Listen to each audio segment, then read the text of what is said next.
And winners and All right. I like this. you need something to get your mood up a little bit. You need some applause over there. You need some reassurance over there. I appreciate that. Thank you. I'm just going to say the whole NFC North won. The whole NFC North won this draft, honestly. I look at all the picks they made, and they really solidified positions of need. The Lions got a center, Ragdoll. His last name is Ragdoll, but he ragdolls people. They traded up and got Kerryon Johnson. They've needed a running back forever. They finally got one. You look at the Vikings. They got Mike Hughes in the first round. At the end of the first, traded up, got O'Neal out of Pittsburgh. And they haven't had a really good run with Pittsburgh offensive linemen because T.J. Clemmings has been a bust of epic proportions. But, I mean, he's just really an athletic right tackle. But with O'Neal, he's super athletic, and they can kind of they can redshirt him a little bit because he won't be playing right away at left tackle. So they'll be able to, usher him along a little bit better. And then you have Dalvin Cook coming back. So it'll be really interesting to see what they do there. But the Vikings kind of shored up a lot of stuff. They re-signed Terrence Newman. So you got Terrence Newman. Trey Wayne's got his 5th-year option picked up. And then you have Mike Hughes in the slot as a rookie. That's perfect. As far as development goes, they picked up Jalen Holmes out of Ohio State. They're going to move him to D-tackle. He's already fast enough. So, they really are – Minnesota knows how to mold defensive linemen, and they're doing a really good job reloading. I still think they should have got a safety because, I'm not a fan of 2 white safeties starting on a football team. It just doesn't work, especially Sendejo. I think we'll probably – Sendejo, the Disney star? Well, that was a good one. We'll touch – I want to speak on the whole Eric Reid thing, but I'll save that for later. And just how the safeties market and free agency has kind of gotten done, but I think they should have gotten. You've been talking about that all offseason, but sure. They should have. It intensified after this draft because they really think Sendejo's the answer at strong safety, and it just annoys me that they won't get someone else. But anyway, and the Packers, lastly, the Packers killed it. They pretty much got 2 first-round talents, Jair Alexander. Then they finessed the Saints into giving them a first-round pick for next year. They're already up on every team in the league because they have 2 first-round picks next year. And they got Josh Jackson, who they're probably going to convert to safety, and he might actually be good there. And it's crazy because last year they got Kevin King and Josh Jones, so that's why it made it easier for them to get rid of Burnett, Burnett. And Demarius Randall.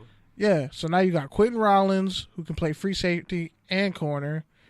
And you got Jair, you got Tremont Williams, who's the elder statesman.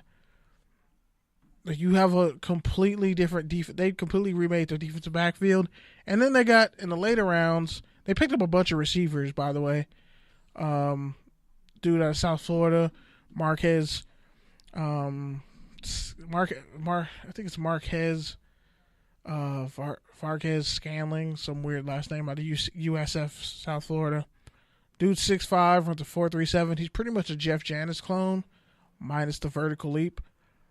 And then you get Equanimeous St. Brown, which I was really hot about, but I'll save that take for later. And then they ended up picking up a punter, J.K. Scott, out of Alabama. Again, another thing I'm kind of pissed about, but I'll get to the Raiders later. And then lastly, they got this dude, Kevin, I think Donaldson, out of Southeast Missouri State. 6'3", 250, runs a 4.4 flat. Perfect edge rushing. They can build. Packers killed it. Packers killed this. The whole NFC North killed this draft. All right, can I give you a couple of mine? The Bears, too. I wanted to go back and forth, but you just kind of kept rambling, so I didn't want to interrupt you. Because you were on a monologue, so you can talk about the Bears, but go ahead. You're already in your feelings, so I don't want to hurt you anymore. You kind of just did by revealing that, but thanks. Anyways, the Los Angeles Chargers were one of my favorite winners of the draft just because I really liked the Uchenna Nwosu pick in the second round. What school did he go to? USC. But I actually think that's a perfect place for him because they're going to utilize him not as an edge rusher or as a linebacker, but probably as both. And they'll probably move him around the defense and kind of let him really succeed. I think he's going to be a will linebacker for them, and they'll probably move Perryman back to the inside. I mean, he was already on top of that. On top of that, they got Derwin James, who is going to start at safety. Steele. Kazir White, he's going to be a free safety, a coverage linebacker slash. Wait, they're moving him to linebacker for real? For real? He's big and fast enough. I mean, damn! I thought he's Kevin White's brother, by the way. Oh, I didn't even know that. They both went to West Virginia. I didn't even know that. He was at the draft when Kevin White got drafted first. KB taking you to school. And then I also liked I know you're gonna shun me for this, but I like the Quisenberry pick in the 5th round. That's a good place to get a center, someone with experience. Yeah, it's a play solid guard pick. And center. It's a solid pick, especially that late. He's a solid player. And then I know you said this one earlier, so I'm probably gonna hijack it from you. The Miami Dolphins. I like a lot what they did. They got Minkah Fitzpatrick at number 11. That was a great value considering some people had him going as high as 3 or 4. That was laughable in my opinion. I think it's too high. I mean, he's only been the safety. best defensive player in on the NFL. On the best team in the country. I mean, in the NCAA for 3 seasons. Nah. Whatever. And then they got Mike Gesicki, who's actually like a true tight end. He's Jimmy Graham, but more athletic. Block. He's athletic. He can't block, actually. He can't. He can block more than Hayden Hurst. Nah, Hayden Hurst might be a slightly better blocker. I don't know about that. All I know is Lamar Jackson's mad. Gesicki actually went to a running team, though. So it's more like Penn State, which is really like what's his face? Barkley was a really great runner. Like you can he'll kind of give effort, but he's not. I don't see him becoming a Gronkowski level blocker. That's what I'm saying.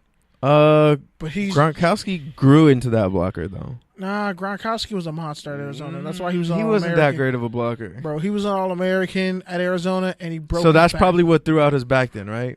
Yeah. Hell, he broke his back. Done.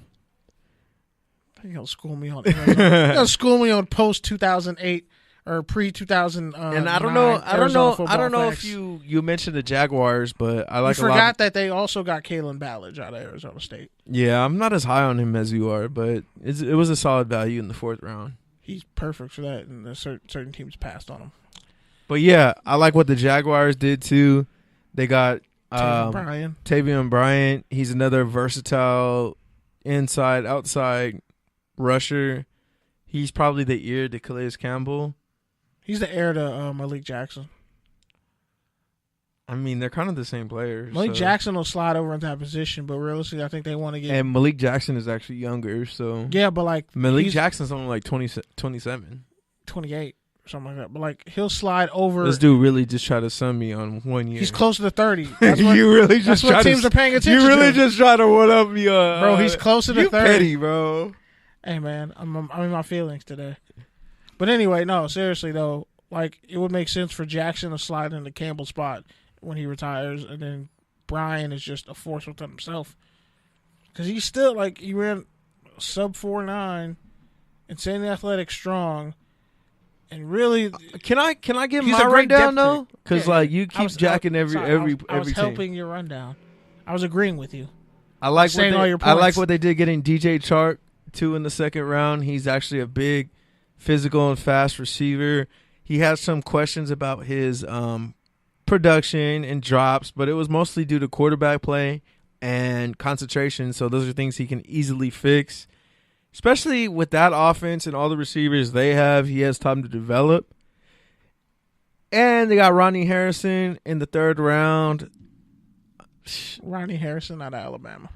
Yeah, exactly. Some people really like him, some people hate him, but in the 3rd round, I think that's actually a great value for him. He could probably eventually beat out Barry Church.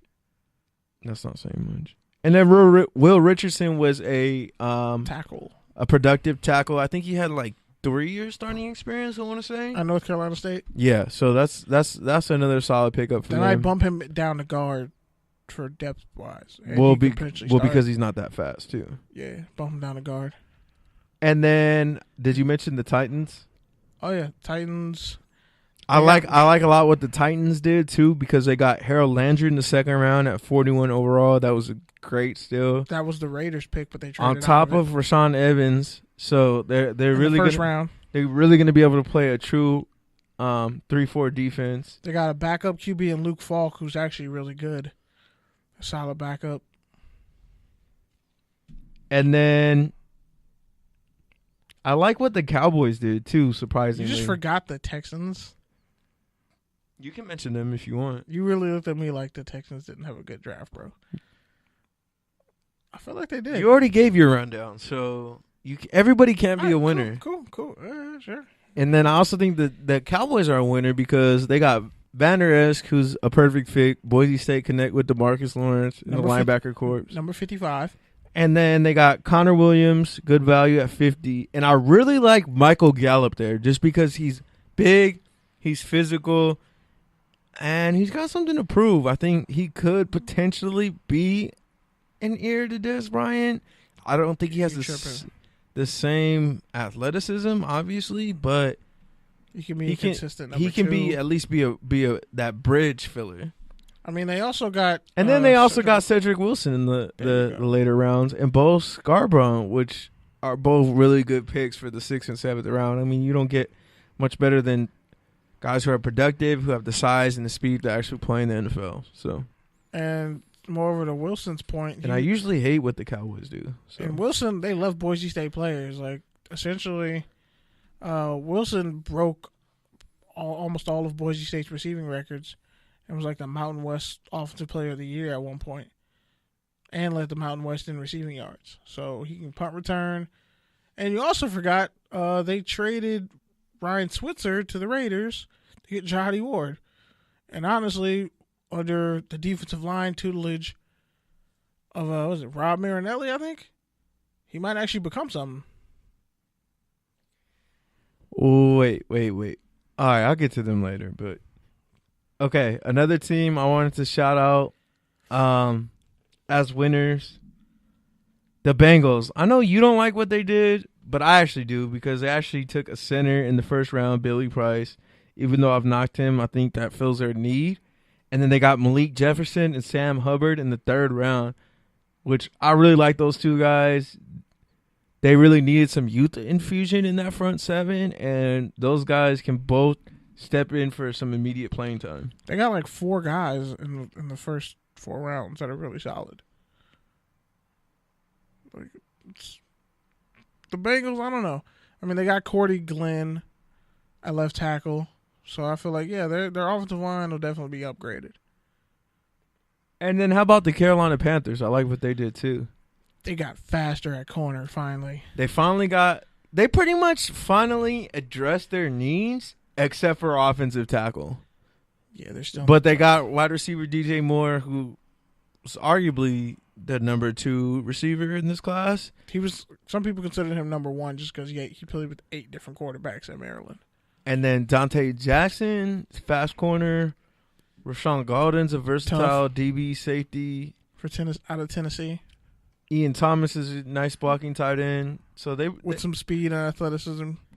So yeah, they did pretty well. So and they re-signed Greg Olsen. All right. 2-year extension. So let's move to my favorite part. The losers. The slandering? Is that the slander alarm? The slander alert? The slandering is upon us? This sounds like the intro to a Pusha T song, by the way. That's on the Fear of God soundtrack somewhere. We might get sued. So go ahead and give us your losers. This is hard for me because I actually like one pick that they did, but the Ravens are my losers, one of my losers, because they took 2 tight ends in the top 4 picks. Wow. They took Hayden Hurst at number 25 overall, which is a Carolina. reach. They took Mark Andrews at 86, which is actually not that bad. It's actually a good value. But he can't block. But really, they didn't need to take Hayden Hurst. Orlando Brown, we've talked about him on this show multiple times.